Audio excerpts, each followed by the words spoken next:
Good morning, students. Good Morning, morning. sir. Morning, sir. Good morning, Good sir. morning. Good morning.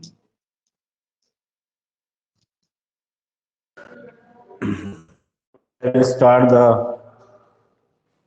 next topic. कल मैंने आपसे कि क्यों जो है एल्केन्स में इवन कार्बन का जो बॉइलिंग पॉइंट होता है वो ऑड कार्बन से ज़्यादा होता है। ये इस पे मैं आपसे डिस्कस कर रहा था। तो जैसे यहाँ पर को बताया था कि जो ऑड कार्बन एल्केन होते हैं उनका बॉइलिंग पॉइंट कम होता है, और जो किसी ने अपना जो है माइक ऑन किया है उसको इको हो रहा है। तो जो भी एल्केन्स होते हैं उनमें जो ऑड कार्बन एल्केन होते हैं उनका बॉइलिंग पॉइंट कम होता है, और जो तुम ऑन किए हो क्या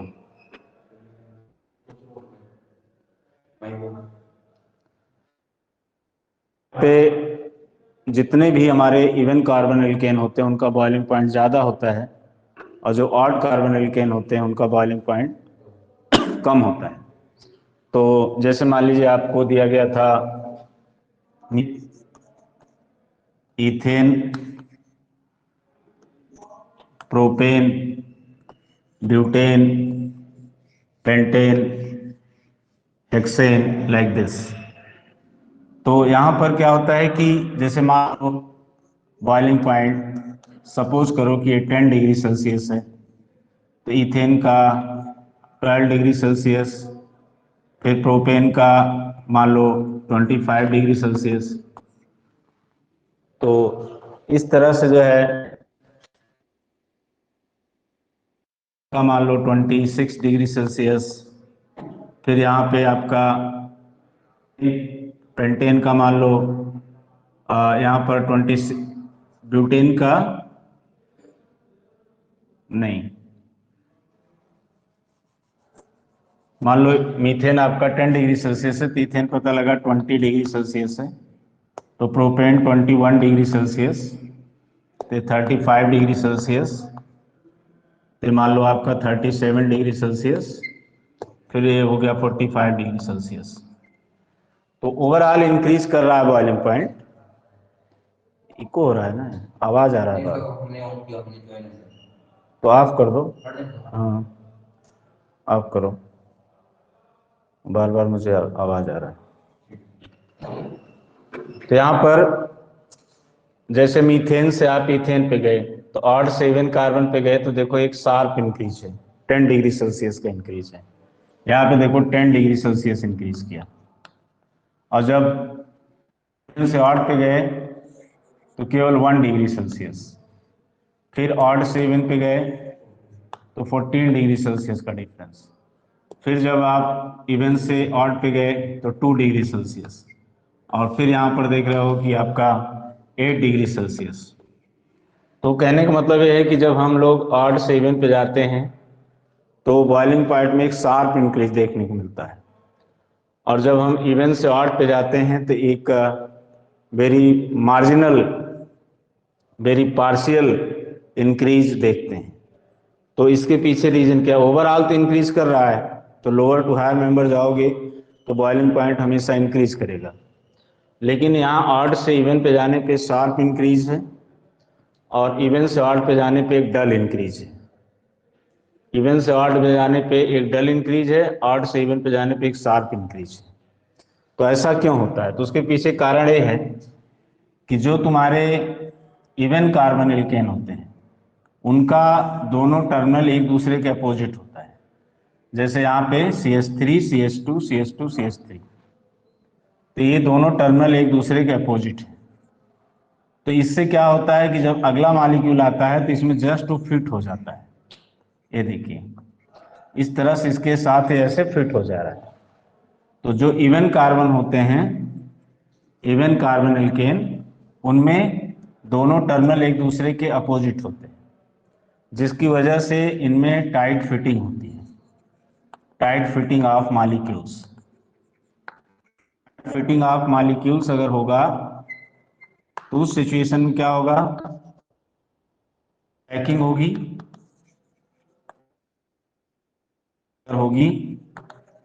तो हाई लैटिस एनर्जी होगी, और हाई लैटिस एनर्जी अगर है तो हाई बॉइलिंग पॉइंट भी होगा। तो इसीलिए जो हमारे इवन कार्बन एल्केन होते हैं उनका बॉइलिंग पॉइंट ज्यादा होता है, क्योंकि उनका दोनों टर्मिनल अपोजिट रहता है। जैसे एक ऐसे, तो यहाँ पर है, तो जो हमारा इवन कार्बन एल्केन होता है दोनों एंड एक दूसरे के अपोजिट होते हैं। एक का एंड इधर है तो एक का एंड इधर है, एक का एंड इधर है तो एक का एंड, तो ये दोनों एंड जो है एक दूसरे के अपोजिट हो गए तो उनकी आपस में टाइट फिटिंग हो जाती है। इसी वजह से जो हमारा इवन कार्बन एल्केन होता है उसका बॉइलिंग पॉइंट ज्यादा होता है। और जब ऑड कार्बन पे जाते हैं तो वहां पर देखो, जैसे मान लो हम पेंटेन ले लें, 1 2 3 4 5, तो देखो दोनों टर्मिनल एक ही साइड में, यहाँ दोनों टर्मिनल अपोजिट साइड में थे, एक नीचे था तो एक ऊपर था, यहाँ दोनों सेम साइड में। दूसरा मॉलिक्यूल 1, देखो ये पहला मॉलिक्यूल है, दूसरा मॉलिक्यूल सेम साइड में। तो आपके ऑड कार्बन एल्केन होते हैं, odd carbon terminal same side में होते हैं, तो उसकी वजह से इनकी टाइट फिटिंग नहीं होती बल्कि इनमें गैप आ जाता है। जैसे ये इसका एंड इधर है, जैसे मान लो एक मॉलिक्यूल ऐसे है, एक मॉलिक्यूल मान लो ऐसे है और दूसरा ऐसे है, तो जब एक फिट होते हैं तो यहाँ पर देखो इनके बीच में गैप आ जाता है। क्योंकि वो ऐसा शेप है उनका, ऐसे शेप है, एक का एंड ऐसे एक का एंड, यहाँ एंड हो रहा है यहाँ शुरू हो रहा है, तो जब फिट होंगे तो इनमें गैप आ जाएगा। और उस केस में क्या था, एक ऐसे था एक ऐसे था, तो ये जब ऐसे जाते थे चिपक जाते थे, फिट हो जाते थे, तो ये रीजन है। तो यहाँ पर आपका गैप क्रिएट हो जाता है, गैप आ जाता है बिटवीन टू मॉलिक्यूल। तो जो ऑड कार्बन एल्केन होते हैं उनका दोनों टर्मिनल एक ही साइड में होता है, और जो इवन कार्बन होते हैं उनका दोनों टर्मिनल अपोजिट साइड होता है। तो यहाँ पर गैप आने के कारण क्या होता है, इनकी लूज फिटिंग होती है, लूज फिटिंग ऑफ मॉलिक्यूल्स। और लूज फिटिंग ऑफ मॉलिक्यूल्स होगा तो लूज पैकिंग होगा, लूज पैकिंग होगा तो लो लैटिस एनर्जी, और लो लैटिस एनर्जी अगर होगा तो इनका लो बॉइलिंग पॉइंट होगा, लो बॉइलिंग पॉइंट।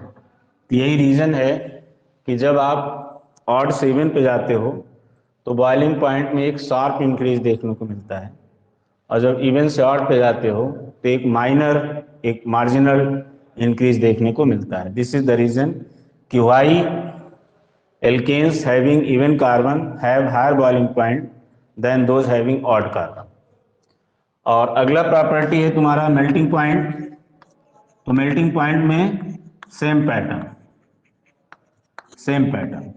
यहां पर भी वही, जैसे आपका ऑड कार्बन एल्केन होगा तो उसका मेल्टिंग पॉइंट लो होगा, और जो इवन कार्बन एल्केन होगा उसका मेल्टिंग पॉइंट हाई होगा, और उसका भी रीजन सेम है, सेम रीजन पर दोनों चलते हैं। तो जैसे बॉइलिंग पॉइंट में जो रीजन है वही रीजन हमारा मेल्टिंग पॉइंट में है।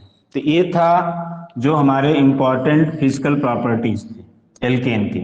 एल्केन, एल्कीन, एल्काइन सब में यही चीज चलता है। अब आते हैं हम लोग केमिकल प्रॉपर्टीज पर। तो केमिकल प्रॉपर्टीज में यहां पर आपको ध्यान रखना है, केमिकल प्रॉपर्टीज में तो पहला हमारा है सब्स्टिट्यूशन रिएक्शन।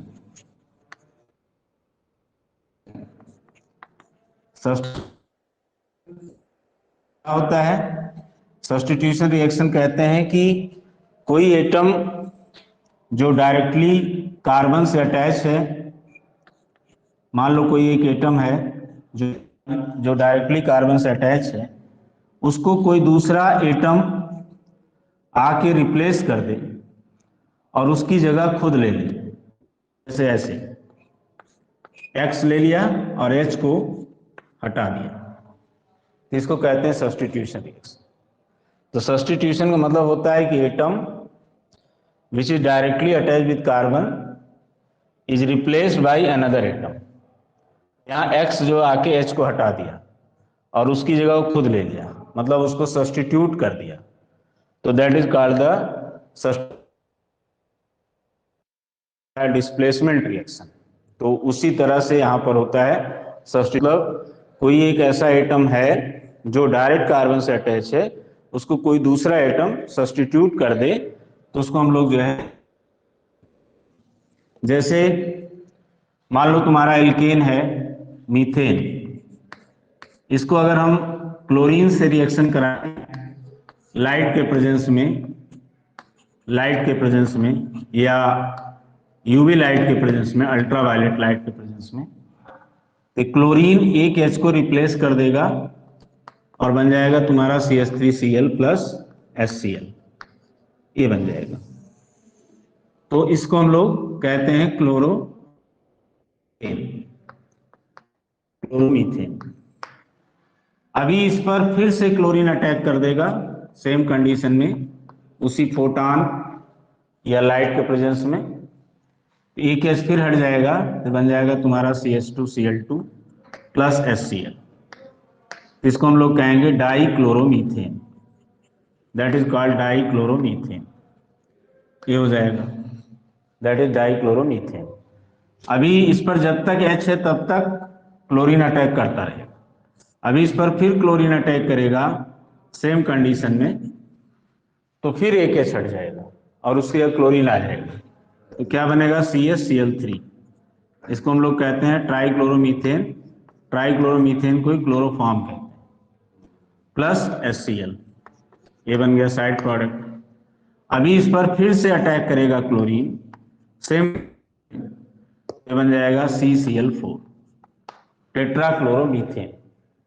टेट्राक्लोरोमीथेन को हम लोग कार्बन टेट्राक्लोराइड भी कहते हैं, कार्बन टेट्राक्लोराइड, या इसको हम लोग एक और नाम से जानते हैं, इसको हम लोग पायरीन कहते हैं, ये बन जाएगा। तो इस तरह से तुमने देखा सब्स्टिट्यूशन रिएक्शन। तो यहां पर क्या हुआ कि जो मीथेन में तुम्हारा H लगा हुआ था उसको क्लोरीन आया, क्लोरीन से जब तुमने रिएक्शन कराया तो ये क्लोरीन आके H को हटा दिया और उसकी जगह खुद ले लिया, तो बन गया CH3Cl ऐसे, और जो H हटा एक और क्लोरीन को उसने ले लिया और HCl। तो ये आपका सब्स्टिट्यूशन रिएक्शन होता है। तो जैसे आपने यहाँ क्लोरीन लिया है ऐसे आप ब्रोमीन ले सकते हो, और जैसे आपने मीथेन लिया है ऐसे इथेन ले सकते हो, प्रोपेन ले सकते हो, ब्यूटेन ले सकते हो, कुछ भी ले सकते हो। तो और ये जो है आपका फ्री रेडिकल सब्स्टिट्यूशन कहलाता है, इसको हम लोग फ्री रेडिकल सब्स्टिट्यूशन रिएक्शन कहते हैं, free radical substitution reaction. Free radical substitution इसको क्यों कहते हैं, क्योंकि यहाँ जो ये रिएक्शन है इसमें जो क्लोरीन है Cl2, ये पहले लाइट के प्रेजेंस में होमोलिटिक बॉन्ड फिजन होता है, तो जिससे दोनों क्लोरीन को एक एक इलेक्ट्रॉन मिल जाता है और आपको क्लोरीन फ्री रेडिकल मिलता है, तो इसको हम लोग कहते हैं क्लोरीन फ्री रेडिकल। तो क्लोरीन फ्री रेडिकल मिलता है, तो यहीं से रिएक्शन स्टार्ट होता है, तो इसलिए हम लोग इसको चेन इनिशिएशन स्टेप कहते हैं, इसको इनिशिएशन स्टेप कहते हैं, मतलब यहीं से रिएक्शन शुरू होता है। तो आपका फ्री रेडिकल रिएजेंट बन गया, तो इसको हम लोग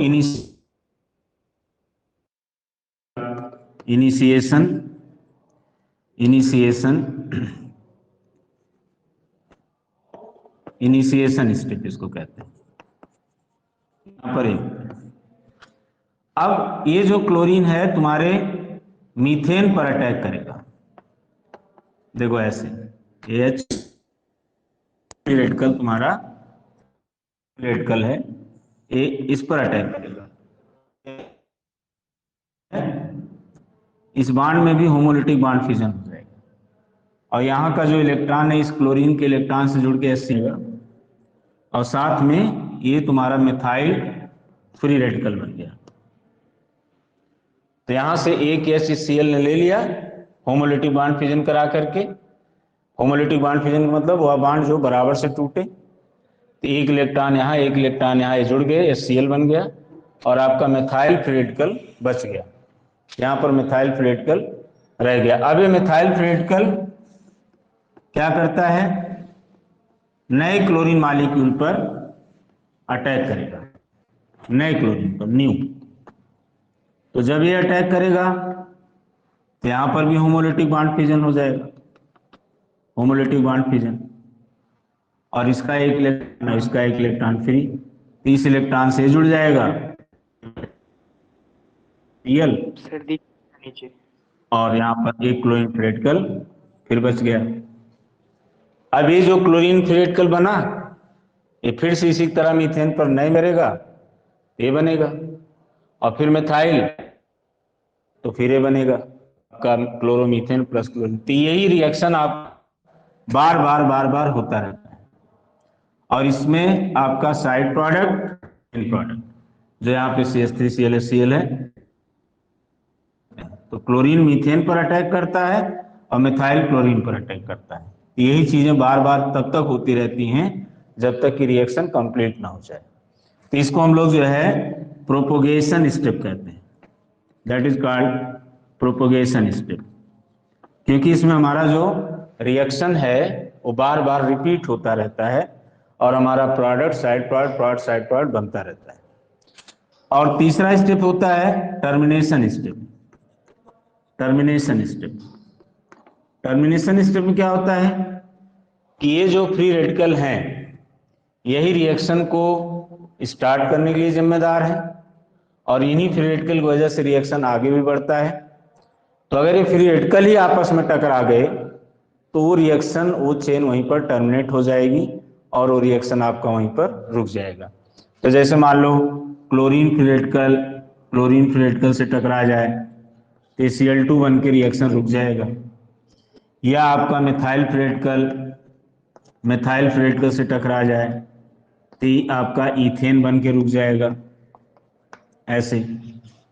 इसी तरह से अगर आपका chlorine free radical methyl free radical से टकरा जाए तो मिथाइल क्लोराइड बन के ये रिएक्शन ही रुक जाएगा। तो मतलब मेरा कहने का है कि अगर आपका रिएक्शन आपका जो है, अगर फ्री रेडिकल आपस में टकरा गए तो वो रिएक्शन वहीं पे टर्मिनेट हो जाता है। तो यहाँ पर इसलिए हम लोग इसको टर्मिनेशन स्टेप कहते हैं।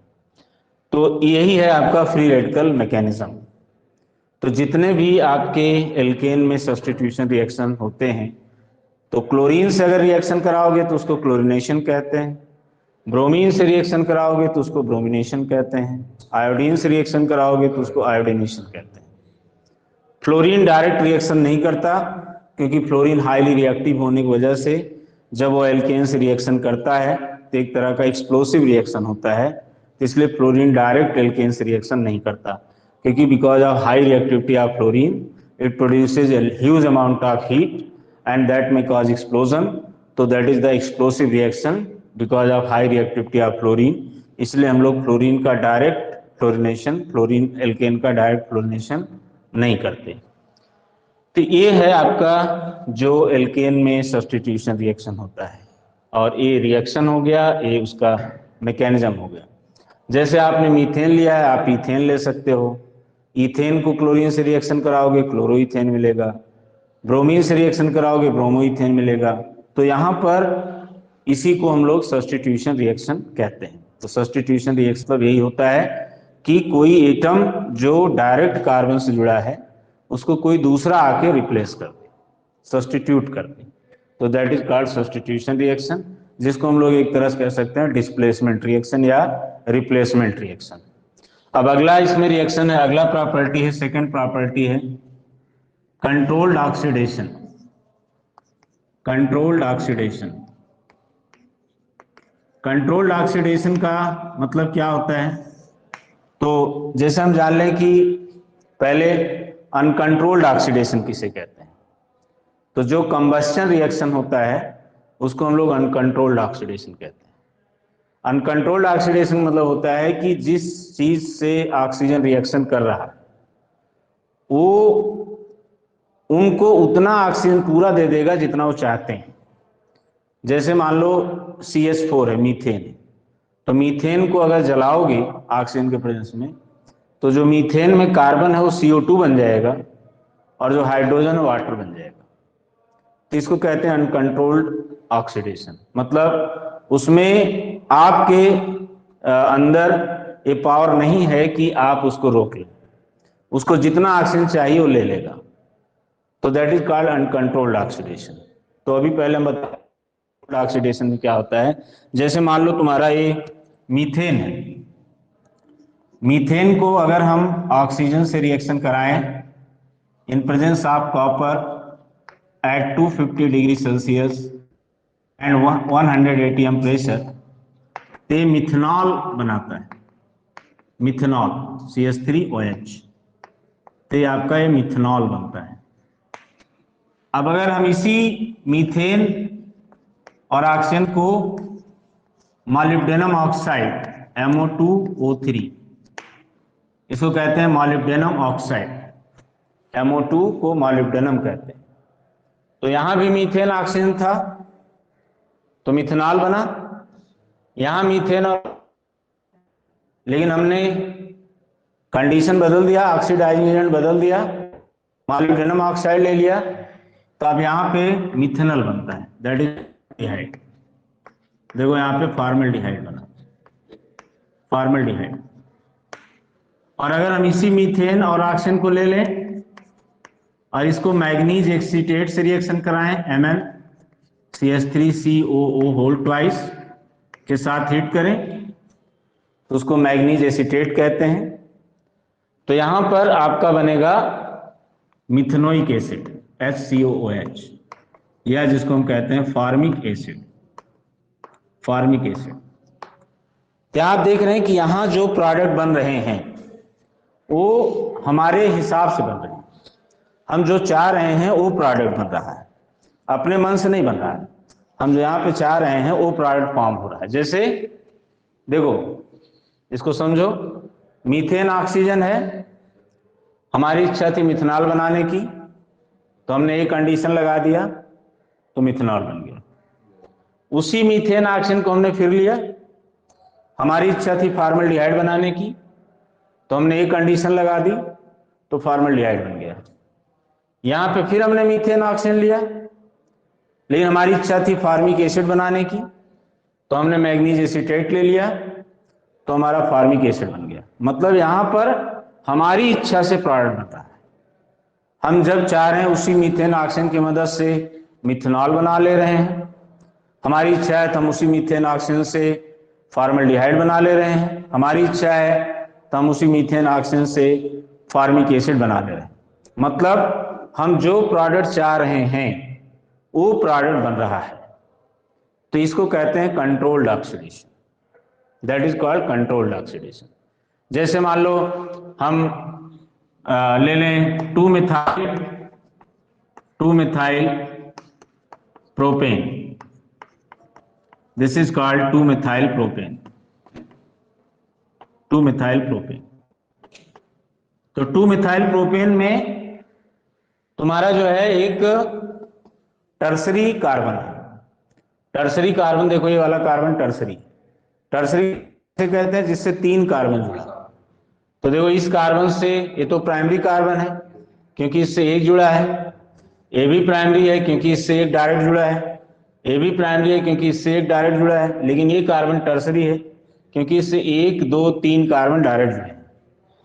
तो टर्सरी कार्बन पर अगर हाइड्रोजन है तो उसको हम लोग टर्सरी हाइड्रोजन कहते हैं।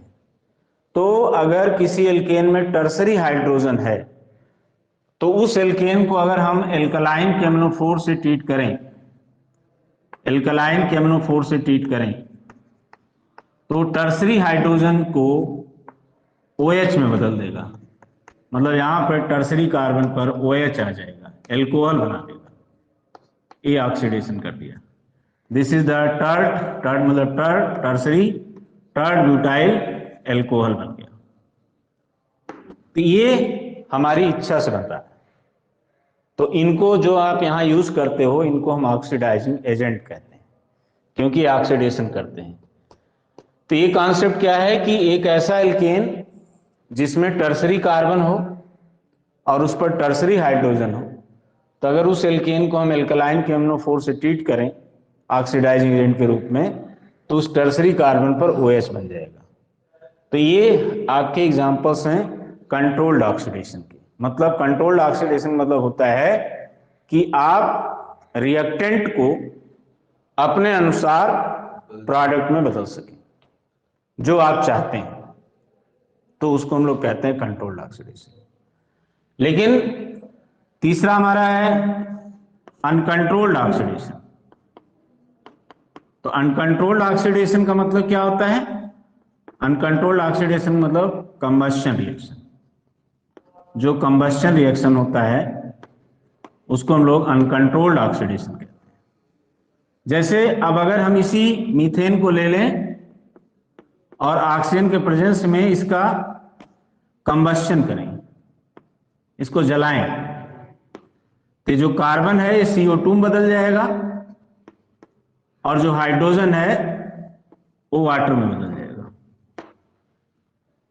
तो यहां हमारी इच्छा से प्रोडक्ट नहीं बना।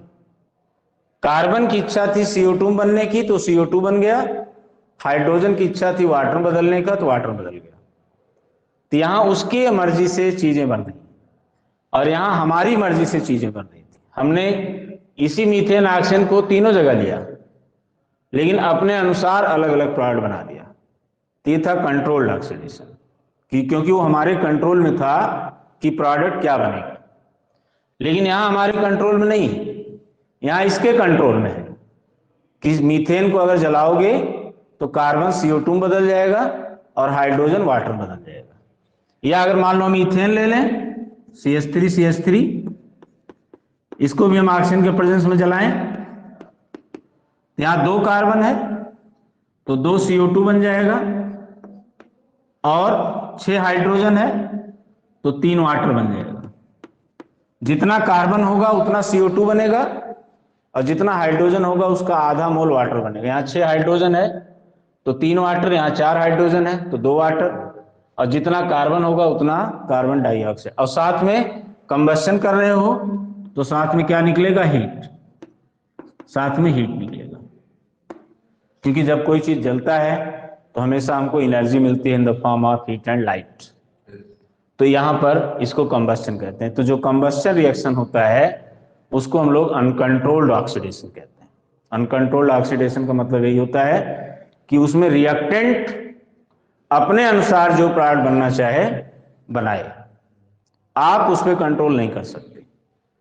और कंट्रोल्ड ऑक्सीडेशन मतलब होता है कि आपकी इच्छा से आप जो प्रोडक्ट बनाना चाहें वो प्रोडक्ट बनेगा, उसमें हमें रिएक्टेंट के भरोसे नहीं छोड़ना है। तो ये था आपका अनकंट्रोल्ड ऑक्सीडेशन। फोर्थ है आपका aromatisation reaction. Aromatisation reaction, aromatisation reaction का मतलब ये होता है कि एलिफैटिक कंपाउंड को एरोमेटिक कंपाउंड में बदलना। जैसे मान लो हम हेक्सेन ले लें, 1 2 3 4 5 6, ये आपका नॉर्मल हेक्सेन है। हेक्सेन ले लें और इसको हम एल्यूमिना के प्रेजेंस में Al2O3 प्रेजेंस में इसको हीट करें, एल्यूमिना के प्रेजेंस में, या क्रोमिक ऑक्साइड के प्रेजेंस में Cr2O3 के प्रेजेंस में या Al2O3 के प्रेजेंस में हीट करेंगे, तो अगर 6 कार्बन है तो ये बेंजीन में कन्वर्ट हो जाएगा। बेंजीन में कन्वर्ट हो जाता है।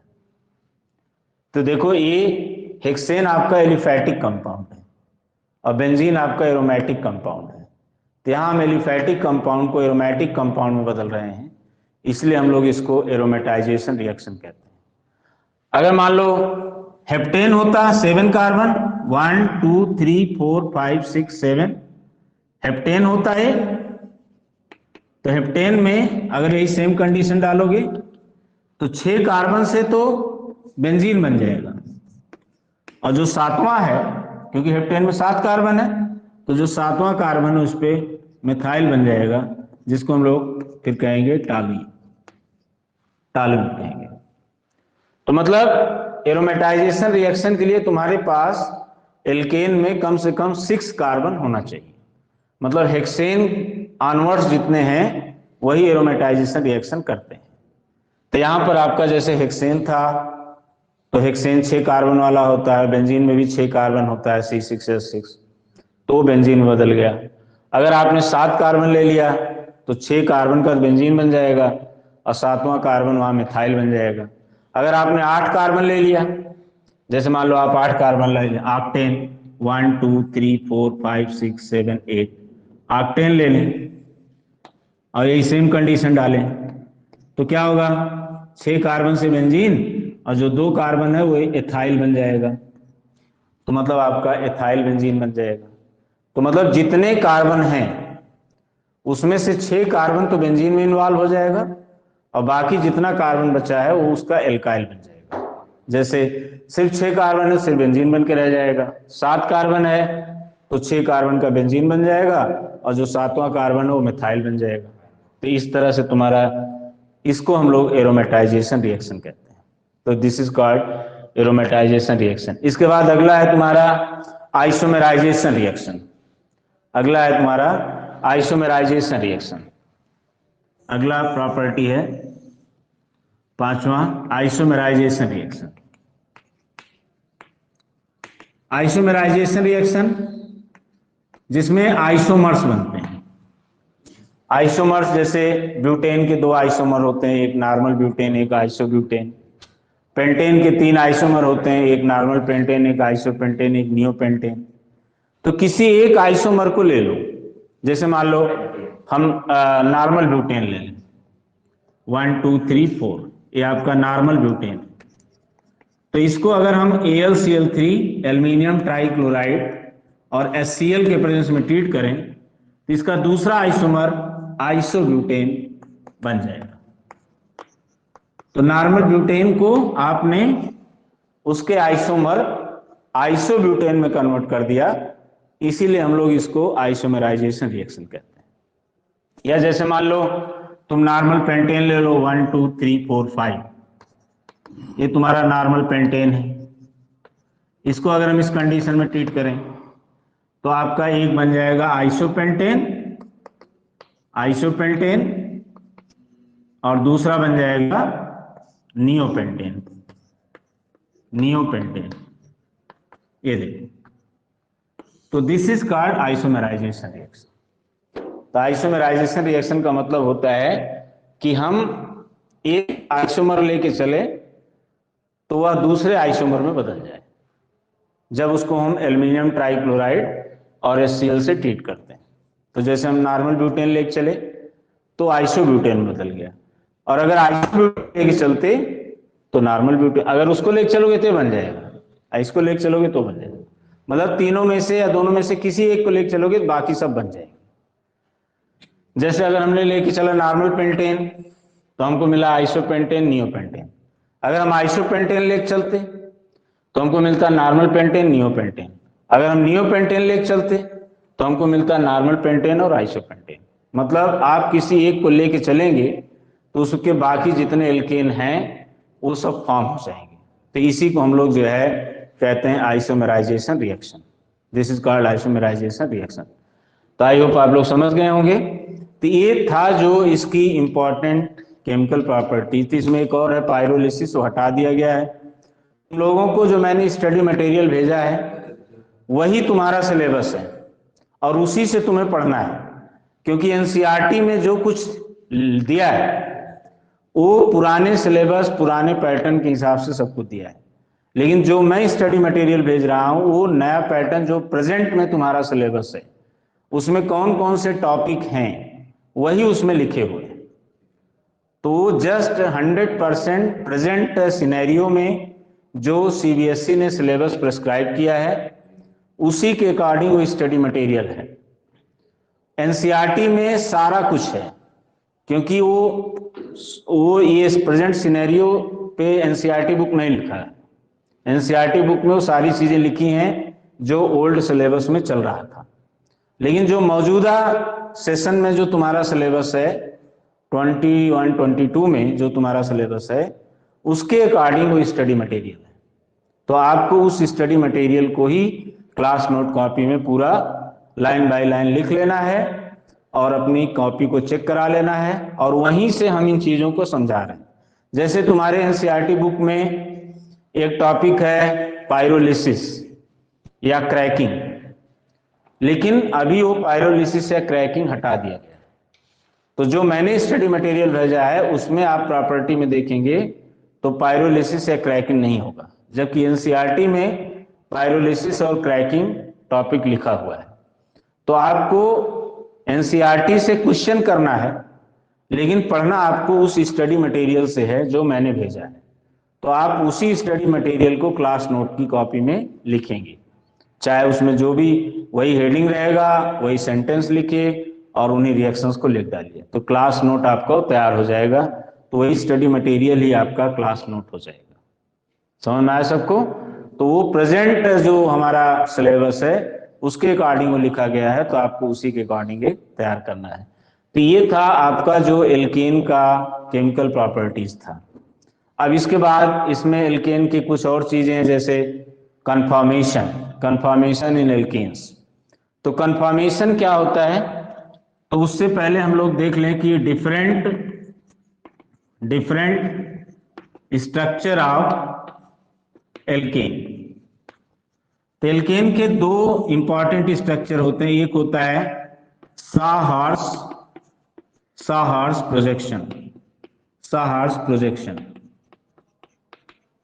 तो जैसे मान लो हम इथेन ले लें, CH3 तो साहार्स का मतलब होता है जैसे हार्स दिखाई पड़ता है, तो इथेन को हम इस तरह से बनाएं कि जैसे हमारा एक कार्बन है और इस पे 3H है, तो एक H ये हो गया 3H ऐसे, और यहां पर भी ऐसे 3H, ये देखो ये।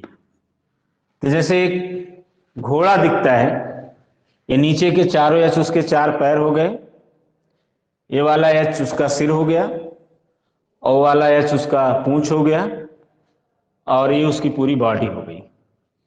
तो उस आकार का बनता है, तो इसलिए हम लोग इसको साहार्स प्रोजेक्शन या साहार्स फार्मूला कहते हैं। तो एल्केन्स में साहार्स फार्मूला या साहार्स प्रोजेक्शन ये बनाया जा सकता है।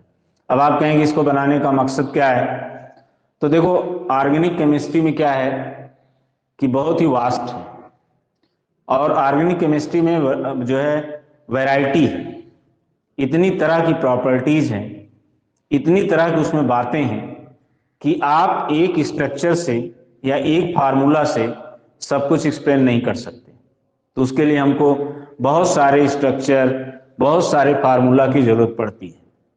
इसीलिए ऑर्गेनिक कंपाउंड में बहुत तरह के फार्मूला बनाए जाते हैं, बहुत तरह की स्ट्रक्चर बनाए जाते हैं।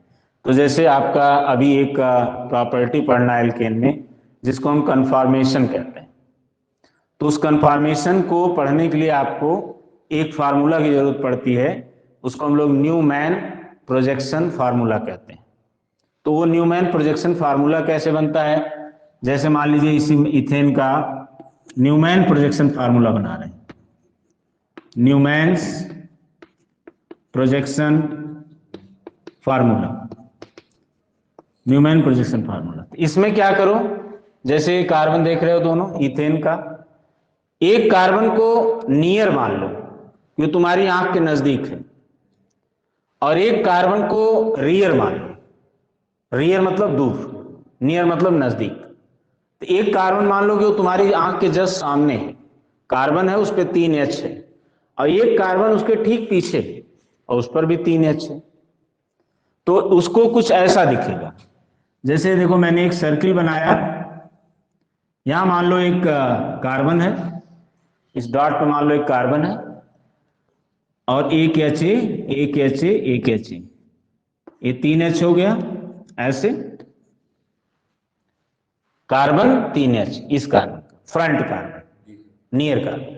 इसी के ठीक पीछे, इसको 2D पिक्चर में सोचिए, इसी के ठीक पीछे एक और कार्बन, और उस पर भी 3H है। तो वो H ठीक इसको हाइड करता रहेगा, ऐसे जस्ट बगल में इसके लिख रहे हैं, ये देखो ऐसे H ऐसे देखो, ये देखो तो ये वाला जो पीछे वाला दिख रहा है ये ठीक पीछे वाले का है। इसको ऐसे समझो, जैसे देखिए यहां पर ये मान लो तुम्हारा कार्बन यहाँ एक H है और यहां पर भी कार्बन एक है। देखो अब हमारी अगर हम ऐसे कर दें तो तुमको सिर्फ एक उंगली दिखाई पड़ रही है, और ऐसे घुमाएं तो दूसरी आ जा रही है। देखो ऐसे इस तरह से। तो जो इस ठीक ऐसे पीछे रहता है तो इसको इक्लिप्स्ड फॉर्म कहते हैं। इक्लिप्स्ड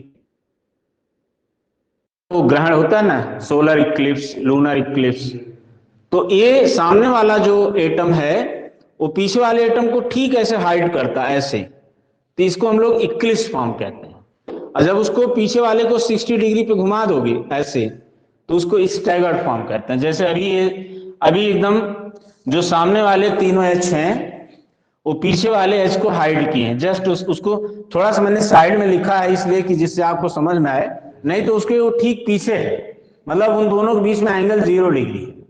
तो इसको हम लोग इक्लिप्स्ड फॉर्म कहते हैं। इक्लिप्स्ड, ECLIPSED, इक्लिप्स्ड फॉर्म, या इसी को हम लोग जो है इक्लिप्स्ड कन्फॉर्मर कहते हैं। और जो पीछे वाला कार्बन है उसको 60 डिग्री पे घुमा दो, फ्रंट वाले को नहीं, फ्रंट वाले को एज इट इज रखो, 60 डिग्री पर रोटेट करो, फ्रंट वाले को जहां वहीं रहने दो, H H H। पीछे वाले कार्बन को 60 डिग्री पर घुमा दो ऐसे, H H H। ये देखो अब उस स्ट्रक्चर को देखो, पीछे वाला 60 डिग्री पर घूम गया। तो यहां पर ये 60 डिग्री पर घुमा हुआ है, 60 डिग्री पर घुमा हुआ है। तो इसको हम लोग स्टैगर्ड फॉर्म कहते हैं, that is called staggered form. और जितने एंगल से आपने घुमाया, यहां पर आपने कितने एंगल से घुमाया, 60 डिग्री, तो उस एंगल को हम लोग डाईहेड्रल एंगल कहते हैं। दैट इज कॉल्ड, इसको हम लोग क्या बोलते हैं, डाईहेड्रल एंगल। तो ये जो स्ट्रक्चर बना है, इसी स्ट्रक्चर को हम लोग न्यूमैन्स प्रोजेक्शन फार्मूला कहते हैं। तो न्यूमैन प्रोजेक्शन फार्मूला की मदद से आप क्या एक्सप्लेन कर रहे हैं, कन्फॉर्मेशन। कन्फॉर्मेशन क्या होता है, एल्केन में कार्बन बॉन्ड को रोटेट करके, देखो ऐसे, ये कार्बन बॉन्ड है, यहाँ H है, यहाँ H है, कार्बन बॉन्ड को रोटेट करके अलग अलग स्ट्रक्चर आप ऐसे बना सकते हो, इस तरह से घुमा के। तो जो एल्केन में कार्बन बॉन्ड को रोटेट करके अलग अलग स्ट्रक्चर बनाया जाता है, उसी को हम लोग कन्फॉर्मर्स कहते हैं। ओके, तो चलो आज बस इतना ही। इसका पिक अभी भेज दिया जाएगा आपको, और वो जो स्टडी मटेरियल मैंने आपको दिया है उसको आप लोग क्लास नोट में प्रॉपरली लिख लीजिए। वही आपका प्रेजेंट सिलेबस है और उसी से आपको पढ़ाई करना है और यहाँ समझना है, और इसको भी नोट कर लेना है जो मैंने यहाँ पे समझाया है। इसको भी क्लास नोट कॉपी में लिखना है और उस स्टडी मटेरियल को भी क्लास नोट कॉपी में लिखना है। ओके, चलो, थैंक यू।